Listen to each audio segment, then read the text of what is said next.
자신의 생계를 포기한다는 뜻이기도 했고, 지금까지 자기가 꽉 붙들고 있었던 이 돈줄을 놓겠다라고 하는 의미이기도 합니다. 그렇다면 왜 마태는 앞날이 어찌 될지도 모르는 이 상황에서 선뜻 모든 것을 다 포기하고 예수님을 따라 나섰을까요?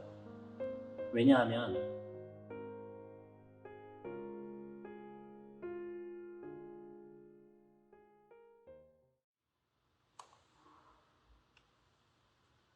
할렐루야, 지난 한 달여간 잘 지내셨는지요? 지난 한 달을 되돌아보면 한가위 추석도 있었지만 무엇보다도 코로나 확진자가 여전히 줄어들지 않았다는 기사들이 떠오릅니다. 이런 힘든 상황 가운데 항상 건강하시고 또 안전한 우리 영등포 중학교의 우리 쉐마 성도님들 되시기를 항상 기도하겠습니다. 이제 우리가 신약을 살펴보겠는데요. 신약 성경의 첫 번째 책인 마태복음의 저자 마태에 대해서 오늘 한번 살펴보도록 하겠습니다. 마태의 이름의 뜻은 여호와의 선물입니다. 알페오의 아들로서 셀이었었습니다. 당시 유대 지역은 로마 정부의 지배 아래 있었습니다. 로마는 정복지에 총독을 파견하고 이 총독은 파견지에서 세금을 걷어서 로마 정부로 보내야만 했었습니다. 그 세금을 걷는 사람을 세리라고 불렀는데요. 대부분 현지인들을 세리로 세웠습니다. 현지 사정을 잘 아는 사람이어야 이 세금을 징수하는데도 좀 더 수월했기 때문입니다. 그래서 세리들은 세금을 걷는 그 과정에서 적당히 수수료를 챙기는 것에 이 로마 정부와 모종의 협약을 맺었습니다. 그래서 자신이 받을 수수료까지도 계산해서 세금을 징수하는 거죠. 그렇다 보니 이 유대 백성들은 억지로 세금을 바치면서도 동족인 세리에게 수수료까지 줘야 된다는 것을 알고 있기에 이 세리들을 경멸의 눈초리로 바라보며 매국노라고 욕했었습니다.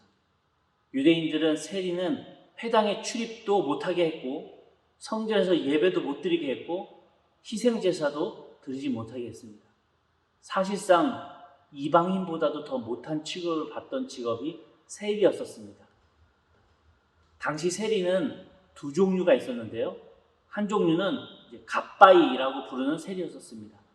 이 갓바이는 재산세, 소득세, 인두세 같은 것을 징수했었어요.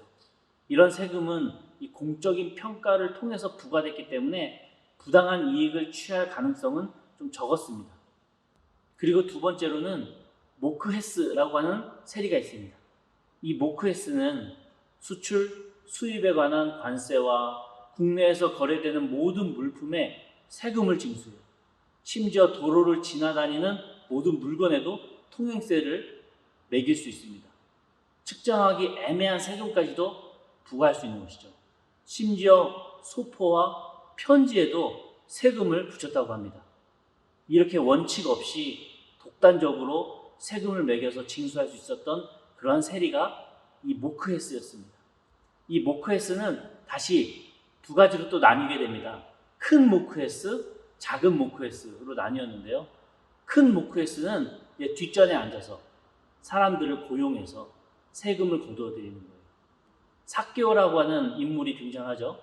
삭개오가 세리장이라고 누가복음 19장 2절에 칭호가 나오는데 10중 8구 큰 모크헤스였을 것입니다. 그리고 마태는 세관에 앉아서 오가는 사람들을 보고 세금을 거두었던 것을 보면 마태는 작은 모크헤스였을 가능성이 있습니다. 이처럼 마태는 사람들이 직접 눈으로 보면서 증오심을 표현하고 매국노라고 욕했었던 그 욕을 듣던 그 사람이 바로 마태의 위치였었습니다. 그런 면에서 예수님께서 스스로 다가오셔서 마태를 선택하셔서 제자로 불러주신 이 사실에 놀라지 않을 수가 없습니다.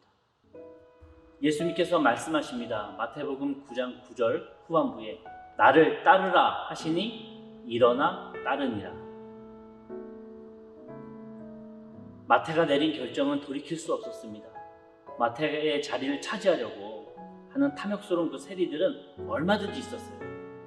마태가 세관을 떠나자마자 바로 다른 세리가 얼른 그 자리를 차지했었을 겁니다. 마태는 잠시 휴직했다가 복직할 수 있는 그런 상황이 아니었습니다. 세간을 떠난 후에 다시 돌아올 수 없다라는 사실을 누구보다도 마태는 잘 알고 있었지만 이 마태는 자신의 결정에 후회하지 않았습니다. 마태복음 9장 9절 후반부에 보면 일어나 따르니라 라고 기록을 하고 있죠. 즉시 일어나 따라갔다는 겁니다. 이건 사실 굉장한 결단이고 용기입니다. 자신의 생계를 포기한다는 뜻이기도 했고 지금까지 자기가 꽉 붙들고 있었던 이 돈줄을 놓겠다라고 하는 의미이기도 합니다. 그렇다면 왜 마태는 앞날이 어찌 될지도 모르는 이 상황에서 선뜻 모든 것을 다 포기하고 예수님을 따라 나섰을까요? 왜냐하면 마태에게는 영혼의 갈증이 있었기 때문입니다. 돈으로 해결할 수 없는 그 갈증, 돈으로 채워지지 않는 그 공허함, 이 영적 공허함에 시달리던 마태였고 별의별 방법을 다 써봐도 돈으로 아무리 채워보려고 해도 해결되지 않았기 때문입니다. 누구에게나 영적인 공허함이 있습니다. 뭔가를 열심히 해도 어느 순간부터 공허해지고 무기력해집니다. 의미 있는 것을 찾아보려고 애써도 다시 허무해집니다. 왜 그럴까요? 철학자 파스칼이 이런 말을 했었습니다. 모든 사람들에게는 오직 하나님만이 채울 수 있는 하나님이 만드신 빈 공간이 있다. 마태에게 찾아온 그 허무함도 자신의 마음속에 그 빈 공간이 채워지지 않기 때문에 오는 영적인 갈증이었습니다. 세리라는 직업으로 인해서 성전에 들어가지 못해요. 제사도 드릴 수 없습니다. 그래서 마태는 나름대로 그 갈증을 해결해 보려고 열심히 혼자서 애를 써봤던 것 같아요. 마태복음을 읽다 보면요. 구약 성경을 인용한 그 구절이 100회 이상 나옵니다. 그만큼 마태는 구약 성경에 정통했던 유대인이었습니다. 마태가 예수님이 누구셨는지 모를 리가 없었습니다. 교통의 요지에 딱 앉아서 세금을 매기고 돈을 징수하던 이 머리 빠른 마태가 질병을 고치시고 귀신을 내쫓으시고 이 기적을 행하시는 예수님의 소문을 못 들었을 리가 없습니다. 마태가 지체 없이 곧바로 예수님을 따라갈 수 있었던 것은 자신의 그 영적 공허함을 채우고 영적 갈급함을 해결해 줄 수 있는 분은 그 예수님 한 분뿐이라는 그 확신을 갖고 있었기 때문입니다. 마태의 자전적인 이야기를 잘 내포하고 있는 밭의 감추인 보화, 마태복음 13장 44절과 46절에 나오는 이 비유처럼 진정한 보화를 마태는 발견했기에 그 돈방석을 미련 없이 박차고 일어날 수 있었던 것입니다. 여러분, 우리 마음속에 빈 공간을 채워줄 수 있는 진정한 보화가 무엇일까요? 만약에 그 금화가 내 보화라면 너무 슬플 것 같습니다. 왜냐하면 이 돈이라고 하는 것은 있을 때도 있지만 또 없을 때도 많기 때문이죠. 돈의 유무로 인해서 내 행복이 결정된다면 그 삶은 진짜 전쟁 같은 삶일 것입니다. 비참한 삶일 것입니다. 그런데 내가 만났던 그 예수 그리스도가 내 보화라면 그 행복은 내 안에서 절대 사라지지 않고 우리를 떠나지 않는 복된 행복입니다. 우리 영혼의 갈급함과 이 공허함을 해결해 주시는 그 예수 그리스도 한 분만이 우리의 보화가 되실 때 가장 든든하고 가장 평안하다는 것을 기억하시면서 변치 않으시는 그 보화를 마음속에 간직하시는 우리 쉐마 성도님들 되시기를 간절히 축원합니다. 나는 의인을 부르러 온 것이 아니요 죄인을 부르러 왔노라 하시니라. 오늘 이 본문에 나오는 이 이야기가 바로 복음입니다. 마태처럼 죄인된 나에게 예수님께서 먼저 다가오셔서 손 내밀어 주신 것, 이게 복음이죠. 좋은 소식이죠. 그러니 우리 역시도 누군가가 우리에게 와서 복음이 뭐냐고 묻는다면 복음이 뭐지? 고민하지 마시고 오늘 이 마태의 이야기를 떠올리시면서 이렇게 답변하시면 됩니다. 예수님께서 나를 찾아와 주셔서 손 내밀어 주신 것, 이게 복음이죠. 이게 복된 소식이라고 이렇게 말씀하시면 되는 거예요. 마태의 이 회심을 기록한 마태복음 9장의 이 핵심 내용은 용서입니다. 세리 마태는 자신의 죄와 탐욕과 이 매국노 같은 행위를 자기 스스로도 잘 알고 있었어요. 부당 이익을 취하고 강압하고 강탈하고 착취하고 협박하면서 그걸 일삼는 그 죄를 자기 스스로도 알고 있었습니다. 그럴 때 예수님께서 직접 나를 따라오라고 손 내밀어 주신 그 일이 마태에게는 복음이었고 마태 자신에게는 용서의 손길이었습니다. 아무도 용서해 주지 않아 마태 역시도 손을 내밀 용기가 없었죠. 그렇기에 마태는 예수님의 그 손길, 그 용서의 손길에 1도 주저하지 않고 앞으로 남은 생애를 예수 그리스도를 위해서 온전히 헌신하기로 결단할 수 있었던 것입니다. 내 마음속 상처를 어루만져 주신 분도 예수님이셨고 나 역시도 그 상처로 인해서 했던 많은 잘못들, 그 죄들을 용서해 주신 분도 예수님이셨습니다. 그래서 우리 역시도 마태처럼 예수님을 만나야 하는 것입니다. 마태복음 9장 10절에 이렇게 기록을 하고 있습니다. 예수께서 마태의 집에 앉아 음식을 잡수실 때에 많은 세리와 죄인들이 와서 예수와 그의 제자들과 함께 앉았더니, 지금까지 마태에게 있어서 삶의 유일한 위안이자 방어수단은 돈이었습니다. 적어도 경제적으로는 염려하지 않아도 되었고 사람들은 다 등 돌린다 할지라도 로마만 건재하다면 돈만큼은 끝까지 내 편이었다는 거죠. 이렇게 돈에 눈이 멀었던 세리가 예수님을 만나자 이상한 일이 벌어집니다.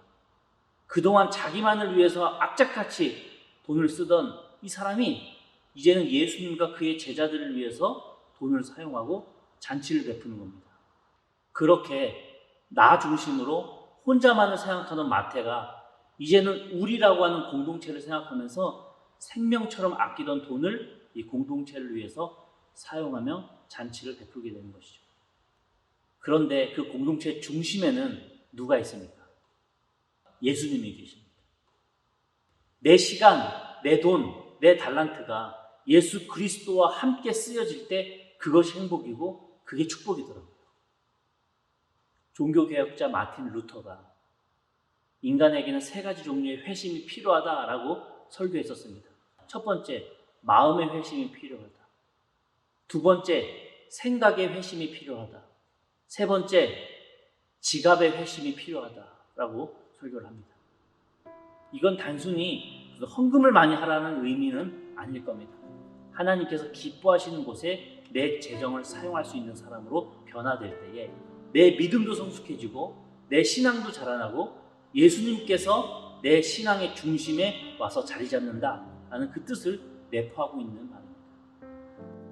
유대 전승에 의하면 마태는 아라비아와 에티오피아까지 가서 선교 활동을 하다가 T자형 십자가에 매달려서 화형을 당했다고 합니다. 물질 만능주의 눈으로 바라보자면 마태는 수지 맞은 직업을 선뜻 포기하고 어리석게 예수 그리스도를 따라갔다가 목숨을 잃은 사람이 되지만, 신앙적인 영적인 눈으로 바라보면 마태는 영혼의 갈급함을 해결받고 새로운 신앙의 세계에 눈을 떠서 죽는 그날까지 예수 그리스도를 위해서 기꺼이 모든 것을 바쳤던 사람이었습니다.